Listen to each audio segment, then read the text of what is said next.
বাংলাদেশের খবর শুনেছেন? তাদের জিডিপি ভালো, তাদের উন্নতি হচ্ছে এবং সেই কারণেই ভারত বিরোধী অসন্তোষ একটা রয়েছে এবং ভারতের মধ্যে একটা জিনিস রয়েছে, ওই তলাবিহীন ঝুড়ি একটা সময় বলা হতো এবং সেই তলাবিহীন ঝুড়ি এবং সেখানে ভারত নাক গলিয়ে ভারত নিয়ন্ত্রণ করছে। এই ভারতের অত্যাধিক বন্ধুত্বের নামে নিয়ন্ত্রণ সেটা পছন্দ করে। बिस्मिल्लाहिर्रहमानिर्रहीम अस्सलाम वालेकुम नाज़रीन, मैं हूं एहसान खान और आप देख रहे हैं हमारा यूट्यूब चैनल एहसान रिएक्शन विद एहसान। मैं उम्मीद करता हूं आप जहां भी होंगे एंजॉय करते होंगे, मज़े में होंगे और फिट फाट होंगे। वेस्ट बंगाल के एक सीनियर जर्नलिस्ट हैं, उनकी वीडियो है, उनकी तज्जिया उन्होंने अपना दिया है, उन्होंने अपनी राय दी है। उन्होंने कहा है कि क्या वजह है कि आज बांग्लादेश और भारत के दरमियान इतनी दूरियां क्यों पैदा हो रही हैं। जब बांग्लादेश इतना ज़्यादा इकोनॉमिकली स्ट्रॉन्ग नहीं था, मुआशी तौर पर इतना आगे नहीं था, जब उसकी पर कैपिटा इनकम इतनी ज़्यादा नहीं थी, तब बांग्लादेश और भारत का जो रिश्ता था बहुत ही ज़्यादा मजबूत था। अब क्या वजह है, क्या दोनों साइड से कोई गलतियां ज़्यादा तो नहीं हो रही। उन्होंने बड़ा बैलेंस्ड किस्म का ये तज्जिया किया है। व्यूअर्स, मैं आपको कहूँगा कि उनकी वीडियो आप ज़रूर देखिएगा एक बार, और ये एंड तक उनकी वीडियो आपने ज़रूर देखनी, आपको सारी समझ आ जाएगी। फिर मैं आपको उसके बारे में बताऊँगा कि क्या वजूहात हैं कि आज इंडिया बांग्लादेश के बारे में इतनी ज़्यादा नफ़रत कह लें, कुछ एलिमेंट्स हैं जो करते हैं हेट, वैसे मोस्टली तो नहीं करते।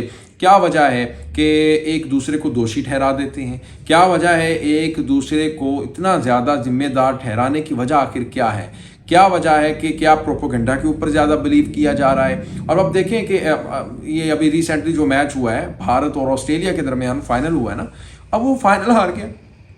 यार क्रिकेट में हार जीत होती है, हार गया, वो सारे का सारा इल्ज़ाम अब बांग्लादेश के ऊपर है। उन्होंने जी सेलिब्रेशन क्यों की, उन्होंने खुशियाँ क्यों मनाई। और अब देखें कि नेपाल के अंदर भी तो हिंदू मेजॉरिटी लोग हैं ना, वो भी तो खुशियाँ मना रहे हैं उसके भारत के हारने के ऊपर। क्रिकेट है, क्रिकेट का तो कोई धर्म नहीं होता, क्रिकेट में तो आप किसी को भी सपोर्ट कर सकते हैं।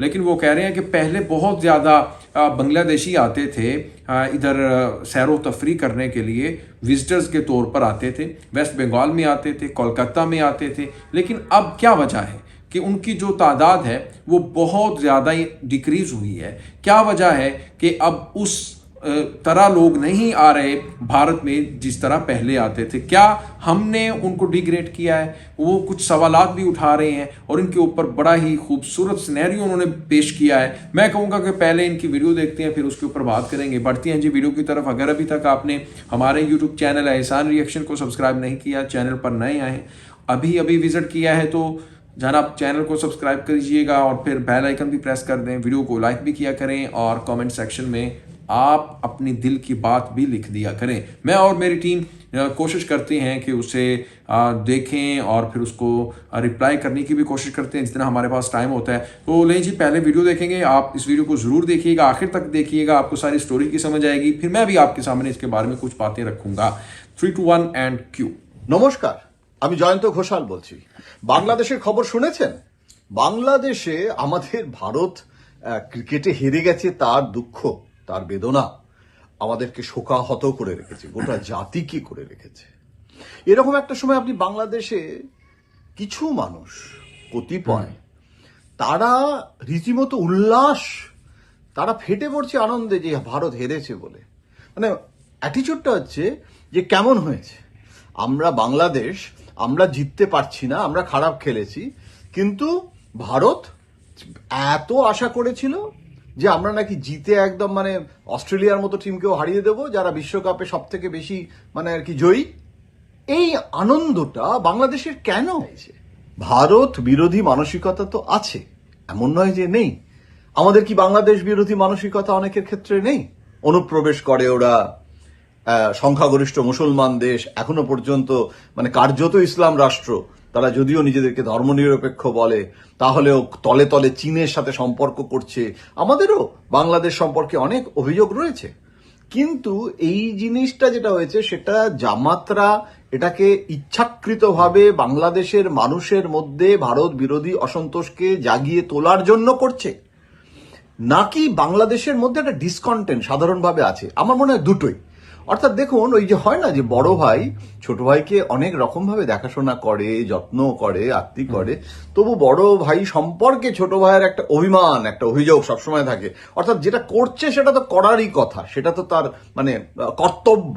তাই বলে বড় ভাই কথায় কথায় বকুনি দেবে, শাসন করবে, সেটা তো এই যে একটা বিগ ব্রাদার অ্যাটিচিউড আমাদের যেরকম আমেরিকা সম্পর্কে মনে হয় যে একটা বিগ ব্রাদার অ্যাটিচিউড দেখিও না বাপু, আমরা তোমার থেকে অনেক ছোট, ঠিক কথাই, কিন্তু তোমরা আমাকে আমাদের অ্যাটিচিউড দেখাতে এসো না। এটা না একটা সাইকি, এটা একটা মনস্তত্ত্ব আছে এবং এটা এক ধরনের এর মধ্যে অনেক রকমের মনস্তত্ত্ব। মানে আমরা অনেক সময় বলি না যে ছোট, যে বড় এবং ছোট, ছোট মানে কোনো খারাপ অর্থে ছোট নয়, আয়তনে ছোট, বা দেশটা তো ছোট এবং দেশটা ভারতের তুলনায় অনেক ব্যাপারে পিছিয়ে আছে, যদিও তাদের জিডিপি ভালো, তাদের উন্নতি হচ্ছে এবং সেই কারণেই ভারত বিরোধী অসন্তোষ একটা রয়েছে। এবং ভারতের মধ্যে একটা জিনিস রয়েছে, ওই তলাবিহীন ঝুড়ি একটা সময় বলা হতো, এবং সেই তলাবিহীন ঝুড়ি এবং সেখানে ভারত নাক গলিয়ে ভারত নিয়ন্ত্রণ করছে।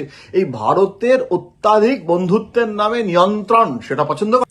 व्यूवर्स, आपने ये वीडियो देखी है, छोटा भाई बड़े भाई के बारे में बात हो रही है, इकोनॉमी के ऊपर बात हो रही है, क्रिकेट मैच के ऊपर उन्होंने कुछ 3-4 पॉइंट्स के ऊपर उन्होंने खुल के बात की है।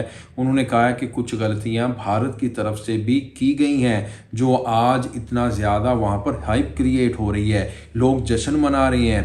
यानी भारत हारता है तो चिटागोंग, फिर उसके बाद सिलहट, और फिर उनका जो कैपिटल है ढाका की यूनिवर्सिटी, चौक चरा बाजार, मार्केट्स जहाँ खुली, जहाँ आपको मैच दिखता है, मैच हो रहा है, मार्केट्स के बाहर हो रहा है, एलईडी बड़ी बड़ी लगी हुई हैं, वहाँ पर लोग मैच देख रहे हैं। और जैसे ही भारत हारता है तो वहाँ पर नारेबाजी भी लग रही है, वहाँ पर लोग जश्न भी मना रहे हैं, सेलिब्रेशन की जा रही है। तो वो कह रहे हैं कि ये इसके पीछे कोई वो कह रहे हैं कि ये ना समझें कि सिर्फ और सिर्फ इसका बांग्लादेश का ही कसूर है, वजह है, दोषी आप उसको ना ठहराएं। वो कह रहे हैं कहीं ना कहीं भारत का भी इसके ऊपर उतना ही हिस्सा है जितना बांग्लादेश का है। वो इसको कह रहे हैं पहले आप छोटा भाई बड़ा भाई समझते थे एक दूसरे को।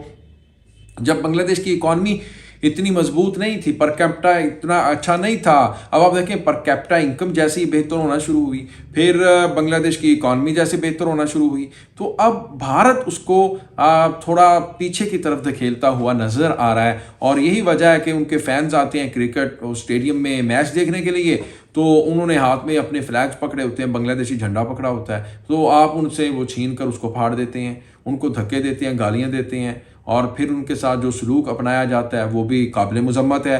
और उनके पास अगर उनके एक शोएब अली वो है क्रिकेट फ़ैन है, वो हाथ में टाइगर पकड़ता है तो वो आप उनसे छीन लेते हैं, उसको आप गिरा देते हैं, फाड़ देते हैं, हर वो काम करते हैं जिससे उनको तकलीफ पहुंचती है। उनको आप कहते हैं कि ये 2.5 फुटे हैं, उनको आप कहते हैं तो इनका तो रंग ही काला है, ये तो धोती पहनते हैं, ये तो जनाब फ़िश खाने वाली कौम है, और ये चावल खाते हैं, ये हैं वो हैं, बंगाली बोलती हैं, अगर इधर रहना है तो आपने जनाब उर्दू बोलनी होगी, हिंदी बोलनी होगी। यानी इस तरह की जब आप बातें करोगे तो वहाँ से तो फिर क्या रिएक्ट होगा, वहाँ से वो भी तो इंसान है ना, वो उनका भी उनकी तरफ से तो रद्द अमल आएगा। दुनिया की 31वीं बड़ी इकॉनमी बन चुके हैं जनाब वो, जिनको धुतकार रहे थे आप सब मिलकर, उर्दू वाले या हिंदी वाले, तो आज उन्होंने दुनिया की आंखें खोली हैं और उनको बताया है और उनको दिखाया है। जब वो रिएक्ट करते हैं फिर आप लोगों से बर्दाश्त नहीं होता, क्योंकि वो अब बेहतर होते हुए नजर आ रहे हैं। वो अब अपने बड़े भाई जो भारत समझता है उसकी पर कैपिटा इनकम से उनकी इनकम बेहतर है। पर कैपिटा इनकम आप गूगल करें जाके, आपको भी अदाद-ओ-शुमार आपके सामने आ जाएंगे। यानी वो हर सेक्टर में अपने आप को बेहतर करता हुआ नजर आ रहा है। जो उसकी कामयाबी है वो आपको नजर नहीं आती, वो आप बिल्कुल भी आपको अच्छी नहीं लगती, आप उससे जेलस होते हैं, आप चाहते हैं वो नाकाम हो किसी भी तरीके से हो। यही वजह है और कोई वजह नहीं है। और दोनों तरफ से कुछ ना कुछ तो हो रहा है जिसकी वजह से इतनी ज़्यादा लोग वहाँ पर सेलिब्रेट किया। ये प्रोफेसर साहब ने, ये जर्नलिस्ट साहब ने बड़ी अच्छी बातें की हैं। इनसे आप कितना इत्तफाक करते हैं, अग्री करते हैं या डिसअग्री करते हैं, बताइएगा जी कमेंट सेक्शन में। मिलेंगे इंशाल्लाह नेक्स्ट वीडियो में, तब तक के लिए अल्लाह हाफिज़।